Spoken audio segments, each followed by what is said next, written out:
It is Indiana in the Morning, presented as always by First Commonwealth Bank here on AM 1160 WCCS 101.1 FM, and our interview with Tom Clavin, the author of Dodge City, Wyatt Earp, Bat Masterson, and the Wickedest Town in the American West. The interview with Tom Clavin brought to you by Bradley Books, the Bradley Book Outlet in the Indiana Mall. Good morning, Tom. Good morning. Thanks for having me on your show. I think maybe I should begin by saying howdy rather than good morning. I know. I should have my Stetson on while we're doing this interview. Well, that's certainly one. I couldn't blame you after you immerse yourself in this topic, because what an amazing story it is.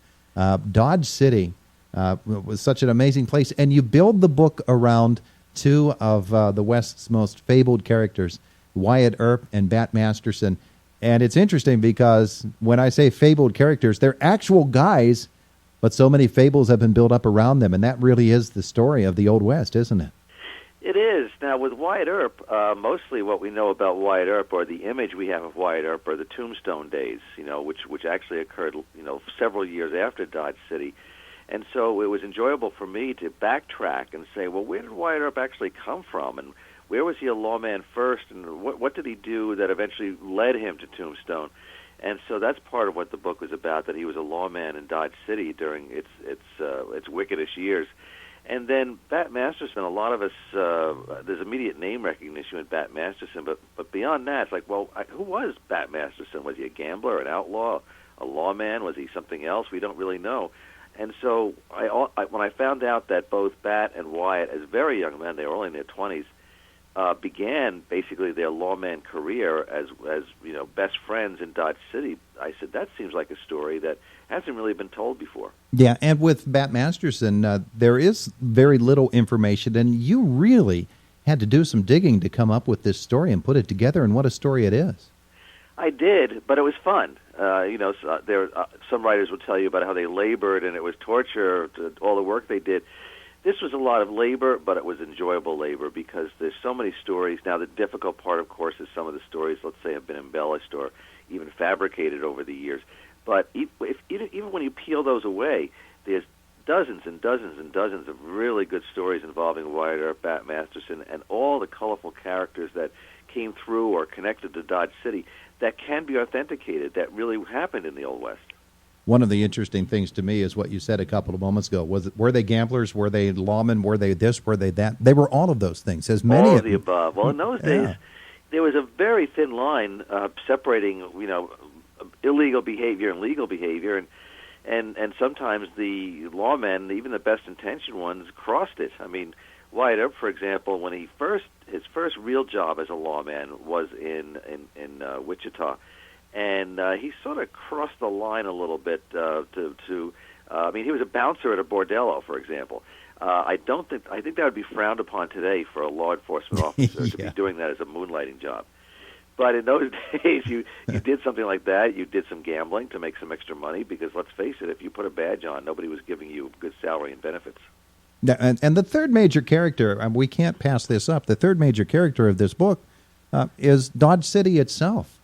It is. I mean, Dodge City was a very exciting and dangerous place. I mean, it really was. The newspapers in New York and Philadelphia and Chicago were referring to it as the wickedest place in the West because there was a lot of lawlessness going on. You had the cowboys that were coming up on these trail rides and putting the cows onto the trains in Dodge City to take them out to slaughterhouses. And then they had pockets full of money, and they wanted wine, women, and song, and Dodge City was very happy to provide it. Until things got too out of hand, when people were shooting each other indiscriminately in the street and people were saying, maybe you better not go to Dodge City anymore, that's when the businessmen realized we've got to hire some people who are going to straighten things out and impose some law and order. One of those guys, of course, was Wyatt Earp, and Bat Masterson was one as well. But there are so many guys who were on both sides of the law for so long. In fact, you start, and I'm not going to give it away, but you start the book pretty much like a movie. With Bat on a train, and he's going to meet Wyatt. They're going back to Dodge City, and we don't learn the rest of that story until the very end. Like I said, I'm not going to give it away, but you build it just like a Western movie. Well, I grew up, and I'm certainly not far from being the only one, but I did grow up loving Western movies, especially the great classic ones like The Searchers and High Noon and Red River, and some of those great movies.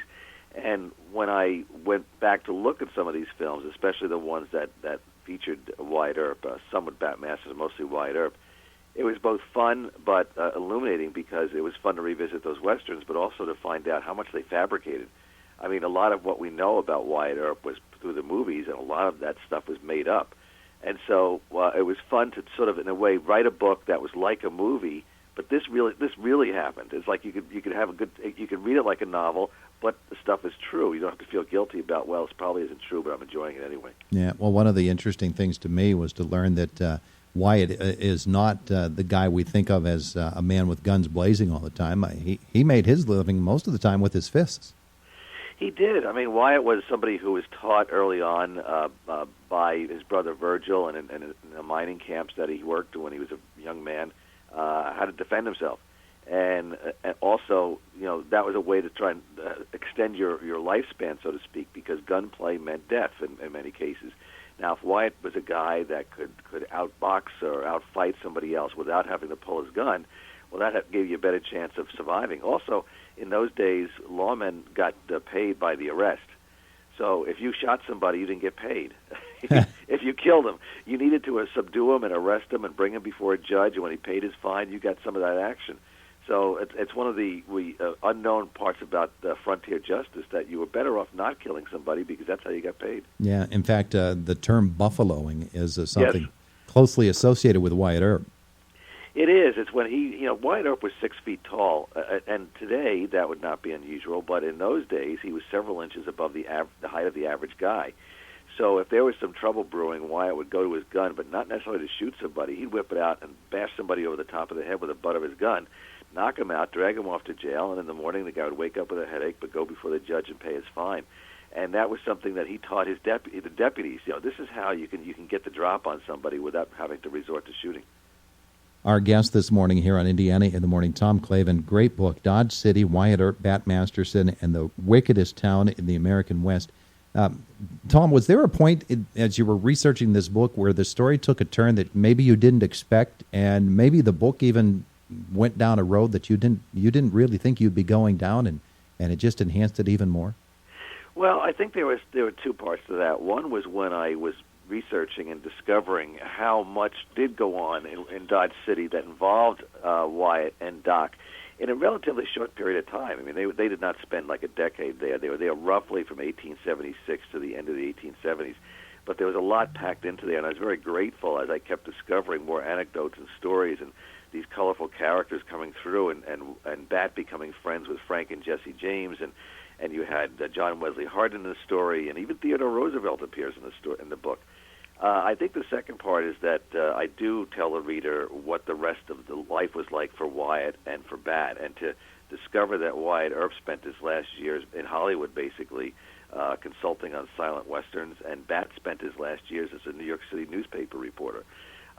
Those were very surprising things to me. So even though that's not the focus of the book, their later years, I think trying to get their whole life into the book to at least tell readers here's what happened to them after Dodge City it was a lot of fun. Yeah, and Bat Masterson was actually a very famous newspaper columnist. He was somebody who liked to tell stories, and his column was a must-read column in the newspapers. He covered Broadway, he covered boxing. He basically covered whatever he felt like writing about, and people were reading him regularly, and he was rather a celebrity in New York. Tom Clavin, our guest this morning here. Dodge City, Wyatt Earp, Bat Masterson, and the Wickedest Town in the American West. I have to compliment you on the picture, your picture, because it looks like an Old West picture. Did you do that deliberately? Well, the cover of the book is a photograph of Dodge City, taken in the 1870s. So that's Front Street, which was their main drag in the 1870s. So I have to compliment St. Martin's Press, the publisher, because I thought they did a wonderful job with the book jacket. Yeah, and then the photographic section of the book is amazing as well. We meet so many of the characters we've met previously in movies. You mentioned a couple of them, and they just come and they just keep coming, and all of a sudden we put them all in one place, and it's between the covers of this book. And Tom, I want to thank you for joining us this morning. It's been a lot of fun and a great read. Well, thank you. I'm glad you enjoyed the book. I hope your readers do too.